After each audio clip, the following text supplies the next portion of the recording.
7:36, you're watching and listening to Breakfast with Stephen and Anne. So shall we have a look at today's front pages? The Guardian is leading with the headline, "A Budget for the Rich," as Kwasi Kwarteng's mini-budget was revealed. The Eye says the pound has plunged as Kwarteng bets the UK economy on tax cuts. The Daily Express leads with, "We've got the courage to bet big on Britain." The Mail has at last a true Tory budget. And the Telegraph leads with, "Kwarteng gambles on biggest tax cuts in half a century." The Times says the budget is Truss's great tax gamble. And the Mirror goes with the sex scandal involving a football player, and so does the Star. Yeah, and the Sun has the Sussexes saying Meghan Markle moaned that she should get paid for carrying out royal engagements, allegedly. There's a lot of sort of nasty stuff in the papers today about Harry and Meghan. Whether you agree with them or not, up to you, I guess. Oh, it still just feels a bit like a rampage, doesn't it? It does, it does. Let's go through the papers then with Pete Price and Ella Whelan. Morning to you both. Hey. Now, we've got a bricklayer shortage, Pete. The Daily Star has the answer. Yes, I am a lumberjack and I'm okay. I work all night and I work all day. I love this. More women working in construction could save the industry, Right. which I think is great. And it is a great job. Architects, engineers, house builders, joiners, contractors have all said the most popular response would be to have female workforce. What puts people off is it's a dirty job. But many young people are recognising that this industry can offer exciting, practical and well-paid career path. I think it's great. You go abroad, in Spain in particular, there's a lot of women workers in the industry.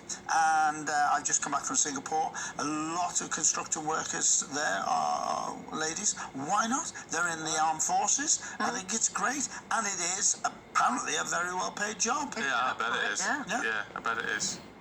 Worry about the nails. Well, I was going to say. I mean, as a man, I worry about the nails. Women are not just about nails. No. I just said, as a man, I worry about my nails. Oh, I see. Well, that's all right then. It's one of those.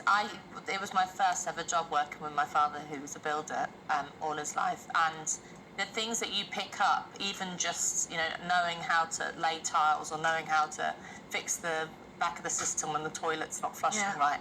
It gives you, maybe this is like saying something terrible about gender roles or something, but when I can storm into someone's house and say, "Get out of the way," and fix it, and all the boys are still making themselves cups of tea. I love being able Look at our late great Queen. She could do that too, because she trained as an engineer, or I was going to say, I couldn't see the Queen fixing a toilet. No, but she knew how to fix a car. No, she fixed your car though. Yeah.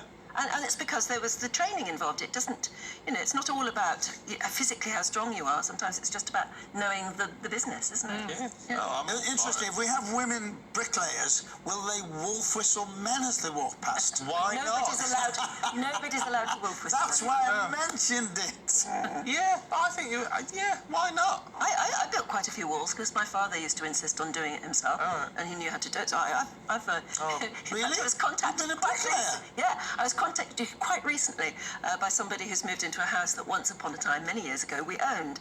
And I said to her, "Is the wall still out there?" And I looked on Google Maps, whatever. The wall I built is still there. And Diamond. Daddy. The Anne Diamond Memorial Wall. Well, absolutely.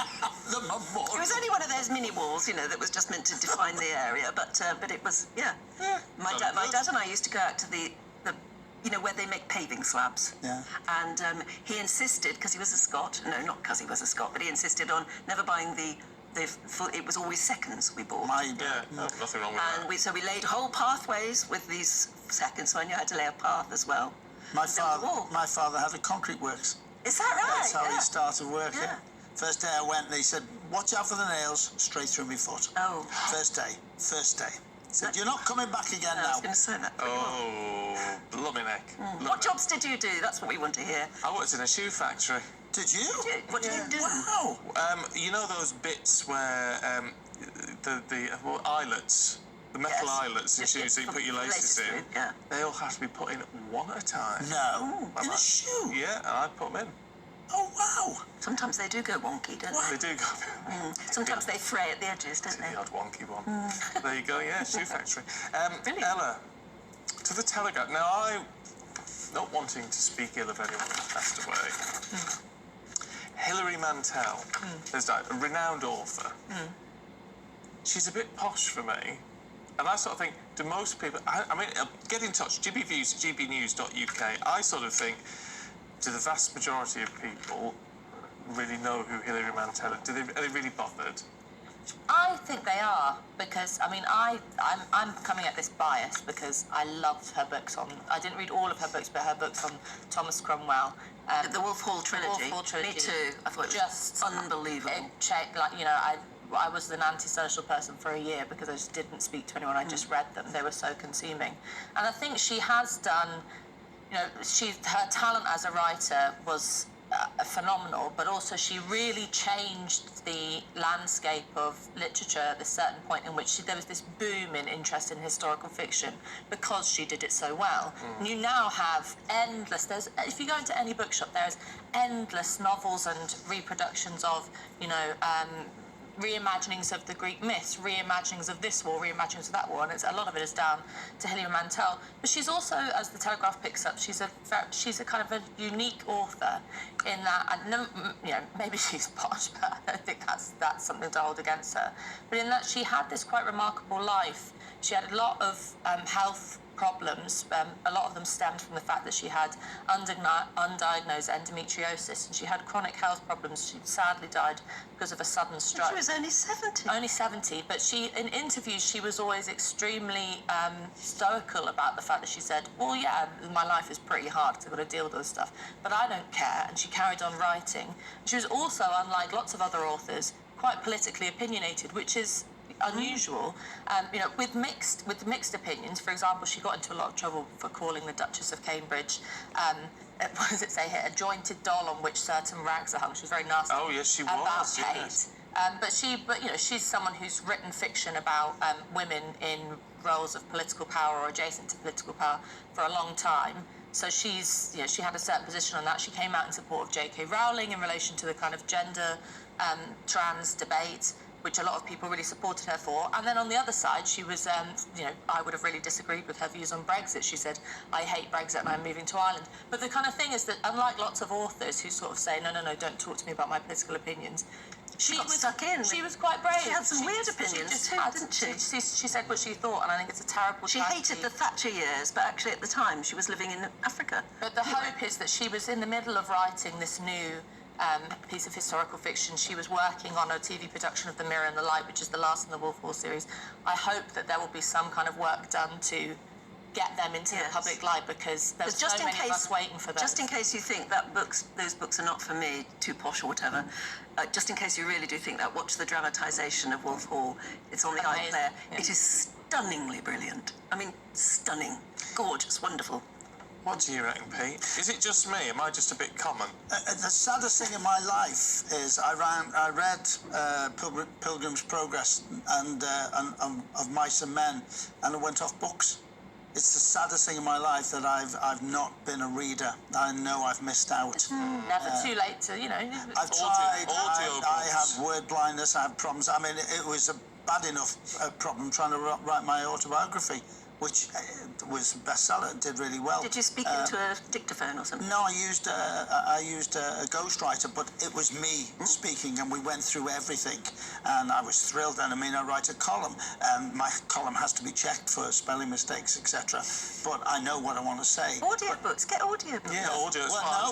No. Somebody, when I was on the road as a comic doing 70,000 miles all over the country, I was listening to audiobooks. A lorry driver told me about them, and I'm driving back from London one day, and I went, "Where's Birmingham?" I was at Stoke because I was so engrossed in the book. So no, I got rid of all the audiobooks. Oh, no. Terrible. Oh, Pete, can we have a look at the Mirror? Yeah. And drivers. More rising prices. They were dropping. They've been dropping lately. Yeah. Go back up again. Do you remember in the middle of the pandemic, it was pound a litre? A pound a litre. Drivers are paying almost £5 more for a tank of petrol because of the weak pound. But it's only just taken a battering. how's it already happened?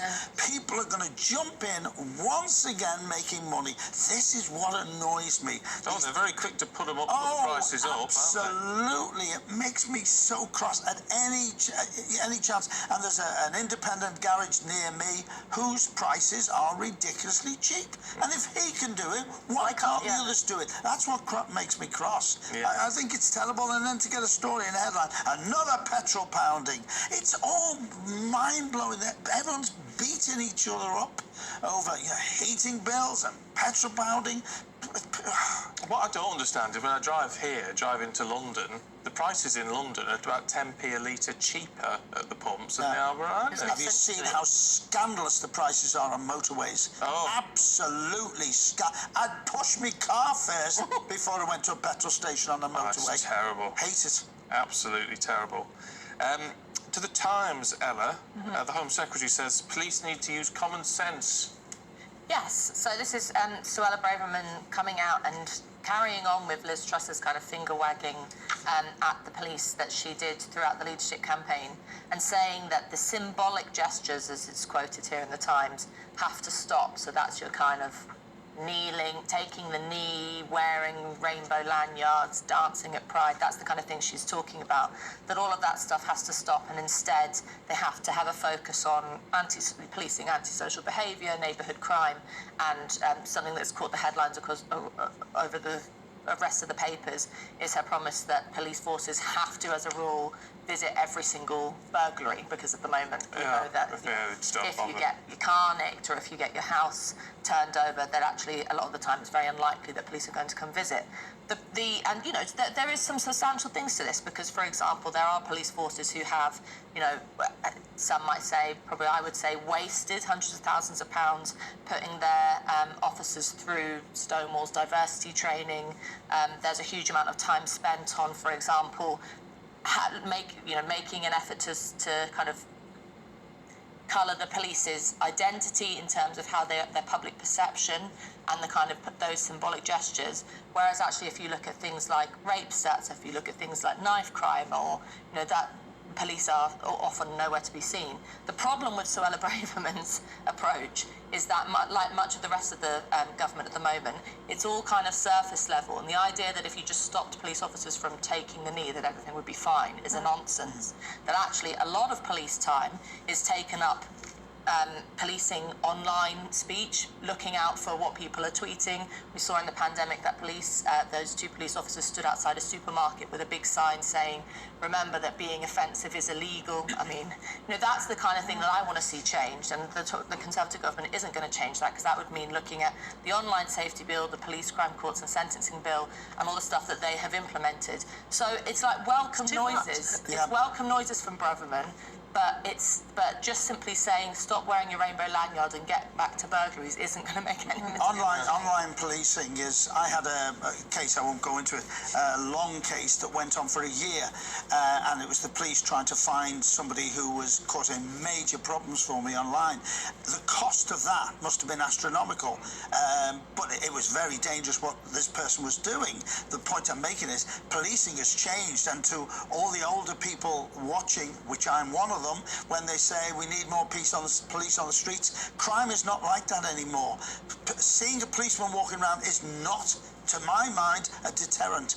They are working at crime, but to see them walking around... But isn't the truth that we need both? It's very reassuring for the public to be able to see a police presence around our streets, isn't it? Well, we see the specials who are a lifeline to giving information to police forces.